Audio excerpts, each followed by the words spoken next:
ഇന്നൊരു നാടൻ ബീഫ് കറിയും ബീഫ് ഫ്രൈയും നെയ്ച്ചോറും ആയാലോ? അത്യാവശ്യം വേണ്ട സാധനങ്ങളൊക്കെ ഇൻസ്റ്റാമാർട്ടിൽ ഓർഡർ ചെയ്തു. ആദ്യമായിട്ടാണ് പാക്ഡ് ഫ്രോസൺ ബീഫ് ഞാൻ ട്രൈ ചെയ്യുന്നത് കേട്ടോ. സാധനം കൊള്ളാം, പണി കുറച്ചുകൂടി എളുപ്പമാണ്.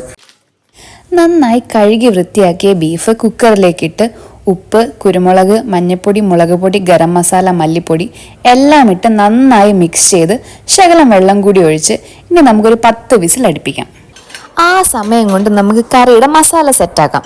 നല്ല വെളിച്ചെണ്ണയിലേക്ക് വറ്റൽ മുളക്, കുഞ്ഞുള്ളി, ഇഞ്ചി വെളുത്തുള്ളി ചതച്ചത്, പച്ചമുളക്, കറിവേപ്പില എല്ലാം ഇട്ടും നന്നായി വഴറ്റിയ ശേഷം മസാലകളൊക്കെ ഇടാം. ഇതിലേക്ക് ഉരുളക്കിഴങ്ങും ഒരു തക്കാളിയും ഞാൻ ചേർക്കുന്നുണ്ട്. ബീഫ് കറിയിൽ ഉരുളക്കിഴങ്ങ് കഴിക്കാൻ എനിക്ക് നല്ല ഇഷ്ടമാട്ടോ. നിങ്ങൾക്കും അങ്ങനെയാണോ? ഇനി നല്ല വെന്ത് കുട്ടപ്പനായ ബീഫും ആ വെള്ളവും നമുക്ക് ഈ മസാലയിലേക്ക് ചേർക്കാം.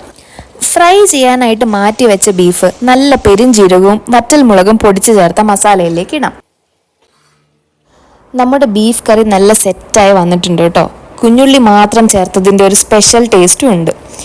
നമ്മൾ ഫ്രൈ ചെയ്യാൻ വെച്ച ബീഫ് നല്ല അസ്സലായിട്ട് മുരിഞ്ഞ് വന്നിട്ടുണ്ട് കേട്ടോ. ഇനി ഒന്നും നോക്കാനില്ല, വേഗം നമുക്ക് ഫുഡ് കഴിക്കാം.